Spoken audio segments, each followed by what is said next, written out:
It's nice to have you as always. I say good morning to you wherever it is you're joining us from around the world. This is Enterprise Friday on Enterprise Television. I am Henry Igwe. Namchinyere Igwe. All right, before we go to our newspaper review segment, so we would love you to join us and have a say in what we say by subscribing to our YouTube channel at Enterprise TV7 and visit our website also at www.enterprisetvnews.com. Our guest today in the studios to do justice and very true our newspaper review is Emeka Madu. Good morning. Good morning. Good Thank morning. God it's Friday. Yeah, thank God it's Friday, so we can, ease off the tension. Very true. Very true. All right, so quickly let's move on to our dailies today, and we're kicking off with the Punch newspaper. And the big story here says 3.3 billion naira loan for crew. The federal government gets $925 million lifeline as naira trades 1,481 to the dollar. And the writer here says African Bank disburses additional $925 million under 3.3 billion naira loan for NNBC. And still on the Punch newspaper, we have this very interesting story. Motorists groan as flood overruns Lagos-Ibadan Expressway Bridge and others. Very true. And on the top strip of the same newspaper, we have a national grid shut down treasonable, and that's coming from the SGF, and that you can get on page 20 of the Punch newspaper. And also on the bottom strip, we have Presidency denies 105,000 pay as Labour awaits Tinubu's offer. And also Heritage Bank shareholders push for MD-EDS probe. And this is quite shameful, I think, Henry. 4 Hajj pilgrims nabbed with 2.2 kilogram cocaine in Lagos hotel. Yes, and finally, Atiku demands a probe as federal government denies fuel subsidy payment. Emeka, let's get into the media part of our discussion today. Just a couple of days back, we learned that the federal government is doing 5.4 trillion naira in subsidy payments. And Atiku is coming to say that there should be a probe to that because the federal government, up until now, has denied that. Like in the last 1 year, has denied that. So, what do you have to say about that? Well, thank you very much. I think Atiku has a point. Because when you are not transparent in public expenditure, then you leave room for suspicion. Somebody the caliber of the Minister of Finance and coordinating Minister of the Economy makes a statement. It's not something that one mere presidential spokesman will come and debunk. Sometimes people don't understand the optics, around some of these things. A Minister of Finance or a central bank governor in any country, whatever they say is like the president saying it. Now, the Minister of Finance didn't just grant a chance interview. He sat down with documents and read from those documents. Then a mere presidential aide coming to say, no, those documents are unofficial. They are this and that. What? What you are saying is that the entire machinery of government is a joke. That nothing from the government should be believed. And which is very bad. So that's why Atiku has weighed in and accused the federal government of making secret diversions, and which is true. Because people have been asking, we have yet to get full funding for the 2024 budget. It's still in deficit. And you are building a coastal road that will cost 15 trillion. Where are you getting the money from? Where are you getting the money from? Where is this miracle money, quote unquote? Where is it coming from? Some of the other expenditures you've been engaging in, where is the money coming from? There must be transparency. We are not fools.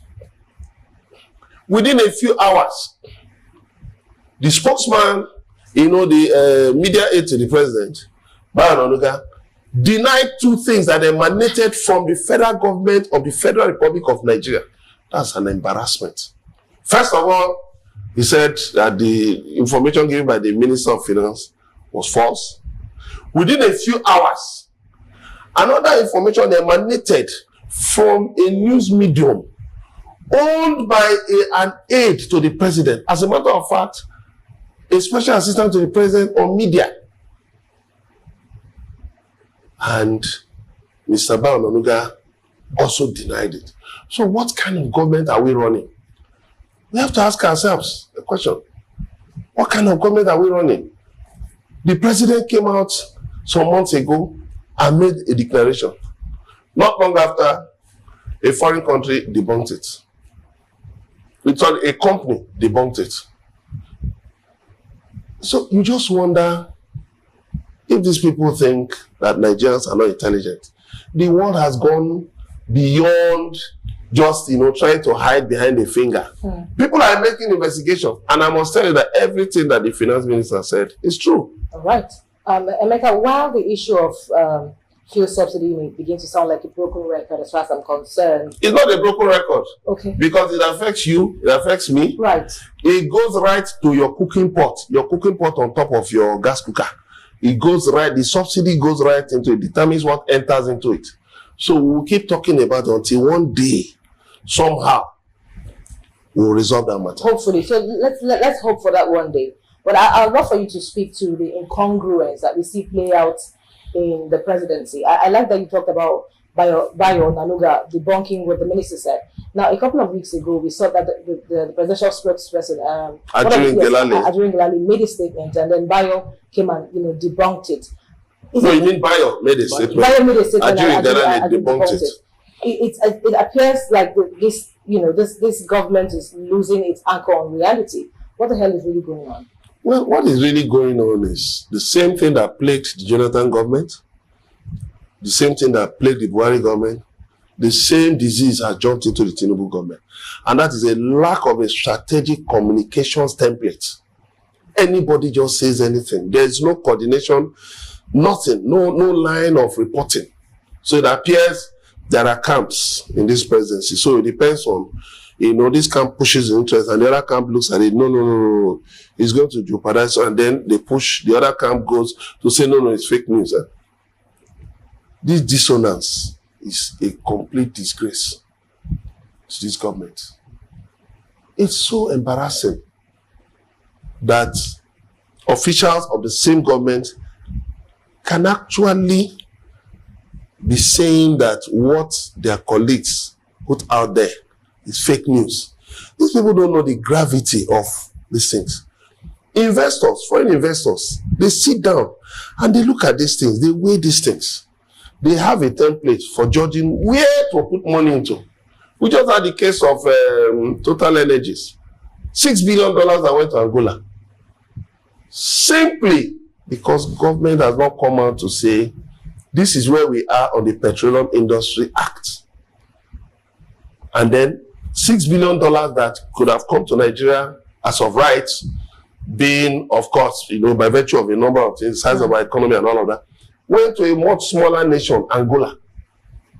And then we are still continuing, as if the party is still going on, as if nothing is happening. And then they are spending money touring the world looking for foreign investors. Listen, you don't need to go looking for any foreign investors. Like the governor of Abia State was saying yesterday, Alex Oti.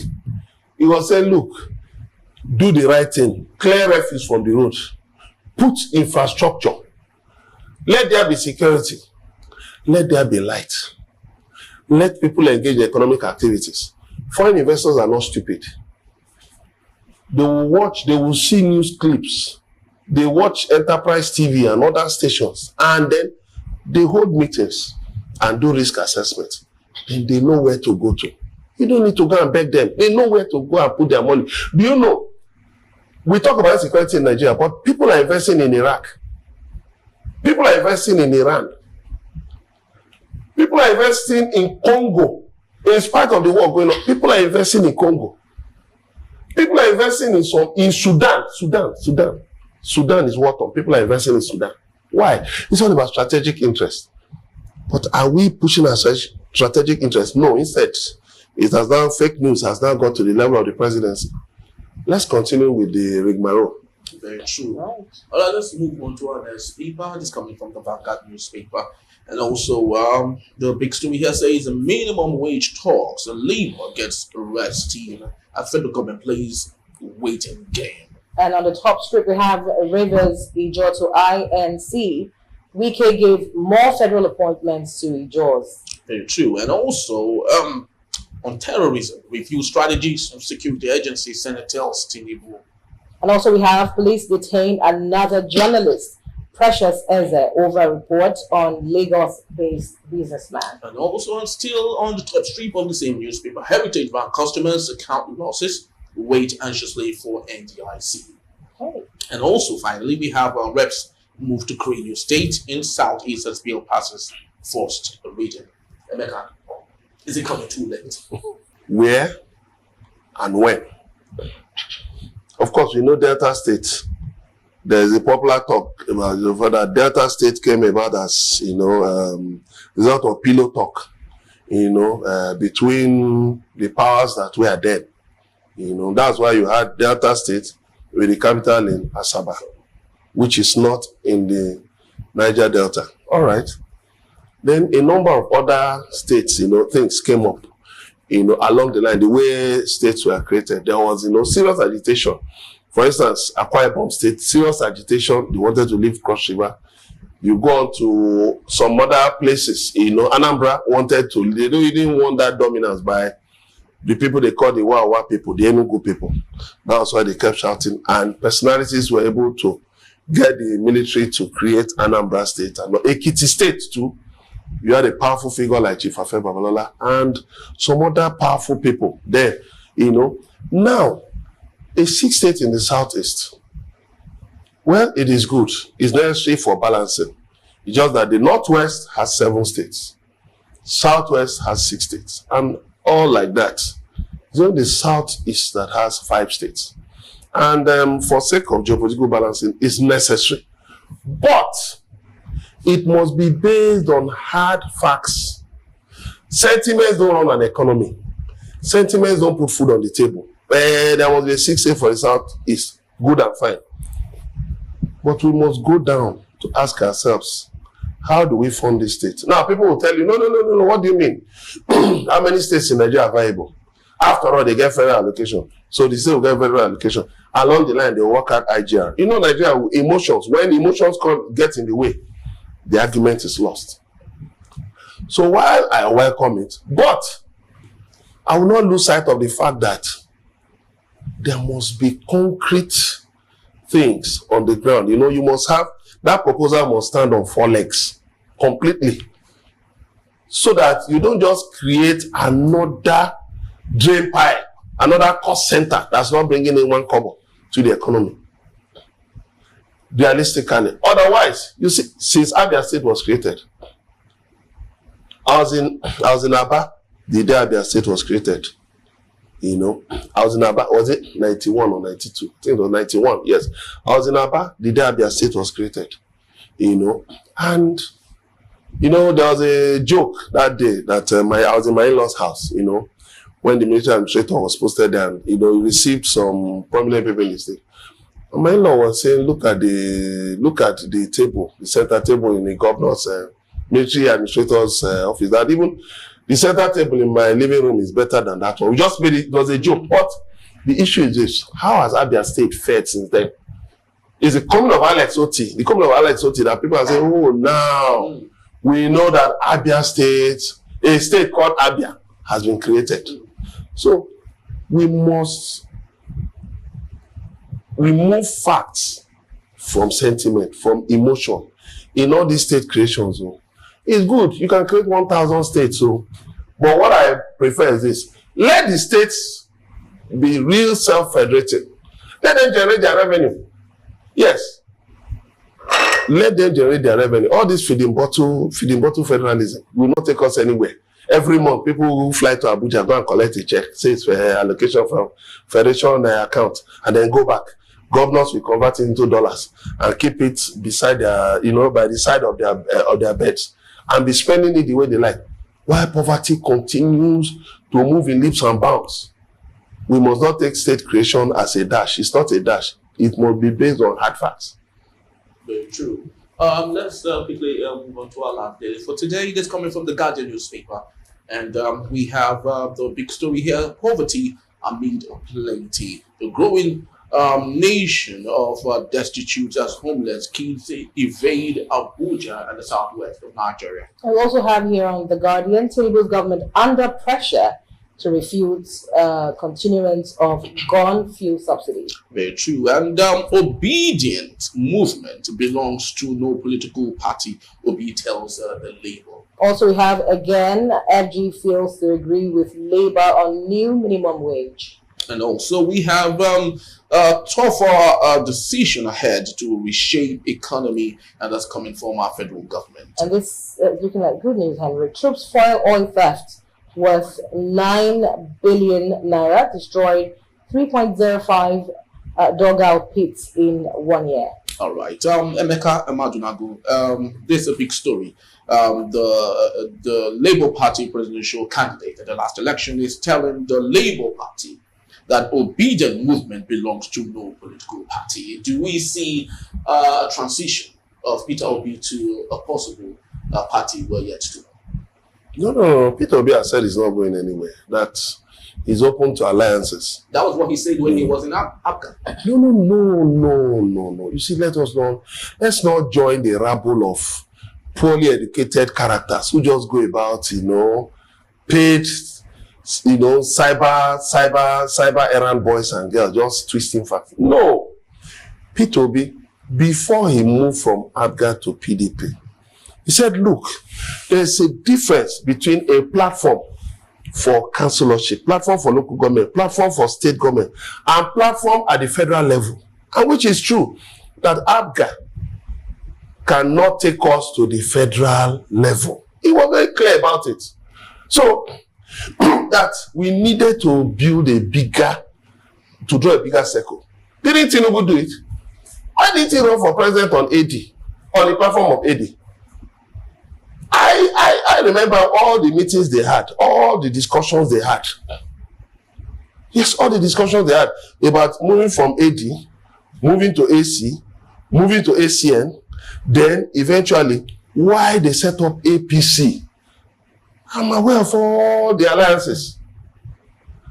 Adam Soshomole, do you know initially the first port of call was PDP? PDP. Not even Labour Party, PDP, former Labour leader, PDP. And some Labour leaders too have contested elections on the platforms of other parties, not Labour Party. So when people talk about, mix up all these facts about it, I just laugh at them. Because, look at, in moving to PDP, he was persuaded by President Goodluck Jonathan, move over. Let's build an alliance. Remember, the same Abga people talk about, part of Abga was taken away by Rochas Okorocha to APC. Have we forgotten? But P2P was now trying to move Abga into PDP to say, okay, let's move to a bigger platform. But some people who felt, no, let us remain here. At least we can be using this to be making some money. That's a story for another day. Some so-called godfathers who sit in one place, and then when it's time for election, they say, okay, people come to them, Oga, I beg, I couldn't get tickets in PDP or APC. I want to run. It's okay. Go and bring so and so amount of money. We know about all these things now. Go and bring money. So, those ones sit back and they make their money. But, P2B wasn't interested in all of that. There's no candidate today who will say, I had got a ticket because I gave P2B 1 naira. But say a lot of so-called leaders of Abga, they can't say the same thing. So the point is this: the obedience is a movement that came about as a result of certain developments. Now, how can Labour Party try to appropriate the obedience? It's just been the National Chairman of Labour Party, Julius Saburi, just been clever by half. With due respect to him. We have told him, Julius Saburi, hit the streets, go and talk to the people. Talk to the ordinary people. Go and talk to them that they should come and join the party. You have a potential membership of working class Nigerians, whether in the formal sector or the informal sector. Go out to the streets, distribute forms for membership. But no, he's not interested. He will sit in Abuja and be jumping from state to state, looking for what I don't know. And then now, okay, now that the pot of the obedience, is boiling very well and you can sniff the aroma. It's a nice aroma. Then you want to come and now want to bring a bowl so that you get your own share. It won't work. Let Julius Aburega, you see party membership. Let him go and work hard. Let him hit the streets and go and look for members. Very true. Henry, I'm tempted to ask our guest, while this big statement may not be indicative of the fact that Peter might be thinking of jumping ship anytime soon, with the internal squabbles that the LP is currently under, do you think they stand a chance if Peter still runs under that toga in the next 3 years? No, you see the thing. Politics is dynamic. Politics is dynamic. I'm telling you. You might just see that Buhari, 2003, 2007, 2011. But by 2015, there was a tide. Some people came and said, let's do this and do this and do this. And Buhari became president. So the point is that Peter Obi, we know, he is somebody who he ran for president credibly, and on a creditable, he had a superlative performance. Yes, he wasn't declared the winner, but he has continued to engage with the people at different levels, on different fora. That is how to be a vibrant politician, not the type that will just disappear to one country or just go and relax, then wait when it's time for election, suddenly get back again, put on the babaringa and start lying to people, buying roasted corn, buying akara and all those things by the side of the road. No. That's what politics should be. Governance, engaging the people, remaining in the consciousness of people, and that's what Peter Obi has continued to do. So he has said that he's not desperate to be president of Nigeria. He is desperate about contributing to development of a great country. That is it. Right. True. This speaks to the question of a discipline. A personal discipline that is politically. Right. In the United States of America, there are two parties. There's other ones too. But you see a politician who belongs to the Republic or the Republican Party, stays there for as long as he wants to stay for the rest of his life. So I really want and I wish for that day when we would build our political circle, towards that angle, and hope that I know Jane for a political party and she stays there. No, but there have been defections in the United States, just by way of not as much as we are evolving. Don't worry, we'll get there. Hopefully, we'll get there. Very true. All right, thank you so much, Mr. Emeka. When we return, minimum wage talks in limbo as 5-day deadline draws close. Details in a moment.